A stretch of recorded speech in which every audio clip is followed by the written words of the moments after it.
E aí, pessoal, beleza? Eu vim gravar, na verdade, hoje um vídeo mais do estilo vlogger. Que eu queria, na verdade, era compartilhar uma reflexão minha que eu tive ao longo da graduação, ao longo da minha vida estudantil, que talvez fosse interessante para vocês, né?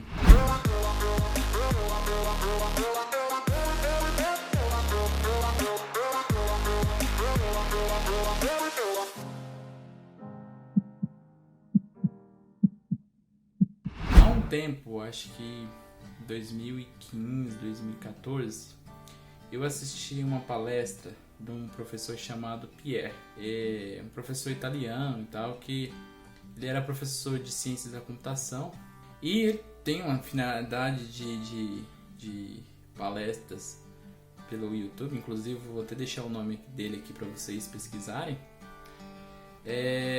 É um professor assim sensacional na sua metodologia. Lógico que algumas coisas eu não concordo com ele e tudo mais por ser uma da nova juventude, mas ele era um professor muito sensacional, né? Ele faleceu agora recentemente. Ele é um professor que ele ensinava, né? A metodologia dele é que a inteligência era algo que a gente pudesse aprender. E aí, assistindo a palestra dele, inclusive é o tema do vídeo de hoje. Inclusive o título não é clickbait, né? Ele é um teste assim que eu pude vivenciar, que ele explica da seguinte forma, né? A maioria, qual é o erro mais comum de quem faz faculdade, de quem faz graduação, bacharel ou quem está estudando ensino médio e tudo mais? É achar assim, eu vou hoje para a escola, vou estudar e no final do semestre, né, no final das provas finais, o que a pessoa faz? Ela vai estudar todas as matérias, uma em cima da outra. Com certeza, provavelmente você já deve ter feito isso, eu já fiz isso. Acho que todo mundo já deve ter cometido esse erro. E quando a gente tem essa reflexão sobre essa questão de aprendizagem, você ressignifica aquilo que é estudar para você, né? Qual é a diferença entre aluno e estudante? Quem é o aluno e quem é o estudante? O aluno é aquele que vai para a sala de aula assistir uma aula. O estudante é aquele que tem o princípio de ele procurar informação. Veja, o aluno é aquele que assiste de maneira passiva e vai para a escola para entender um determinado assunto. O estudante é aquele que vai atrás de forma ativa ao conhecimento. Essa diferenciação já começa a causar uma forma diferente de pensar sobre a questão de estudar e de assistir a aula. O que na verdade nós vamos fazer na faculdade ou nas instituições de ensino, escola e tudo mais, é entender um determinado assunto. Então vamos supor que vai para a aula de física hoje, ele vai explicar sobre uma determinada disciplina dentro do campo da física. Eu vou lá entender o assunto, porém eu não estou estudando ele. O ato de estudar é quando geralmente a maioria dos alunos fazem é chegar em casa, pegar uma lista de exercício, pegar os conceitos e tentar fixar aquilo. E por que o ato de estudar é muito importante?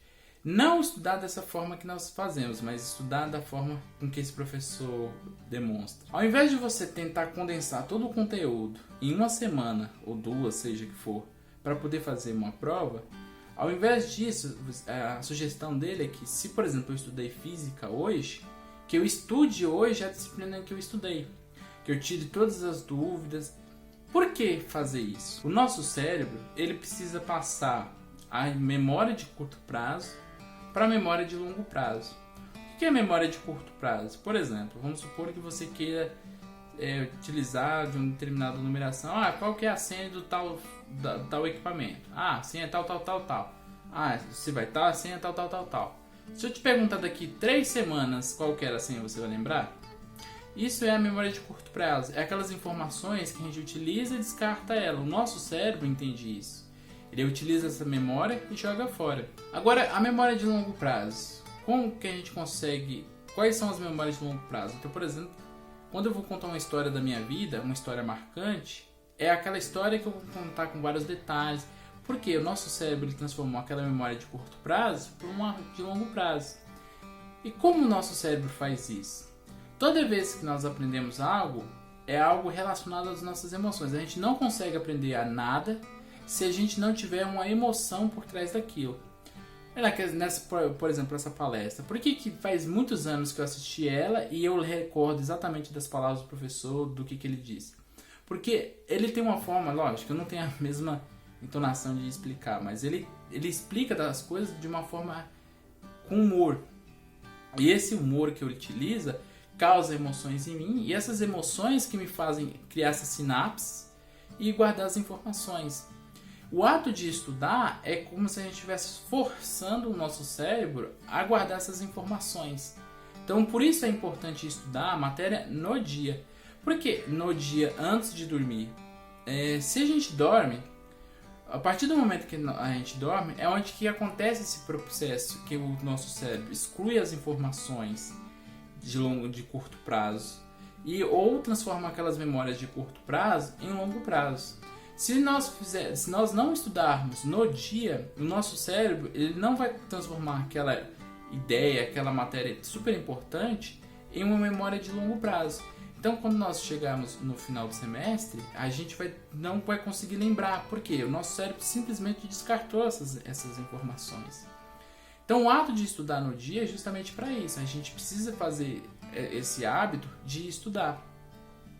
Muitos de vocês, provavelmente, não têm esse hábito de estudar todos os dias, por a correria e tudo mais. Porém, esse hábito que vocês criam, um tempo, não precisa ser estudar 10 horas por dia. 15 minutos, 20 minutos, 30 minutos no máximo. De você pegar a matéria, reescrever ela, ou seja, criar um bloco de anotações, algo que funcione para você conseguir relembrar essa matéria e estudar ela, isso faz uma grande diferença ao longo do semestre. Porque ao invés de você ter que estudar toda a matéria novamente do zero lá no final do semestre, não, você vai conseguir simplesmente nem ter que fazer uma revisão. Por quê? Porque você já estudou, dissolveu essa informação na sua memória de longo prazo.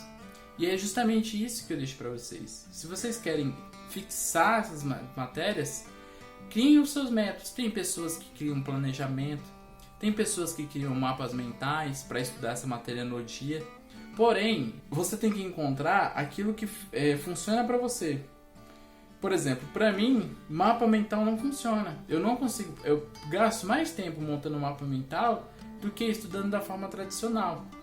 De estudar um pouco, tentar conceber as informações de uma forma mais direta, ao invés de ter que criar um mapa mental. Por quê?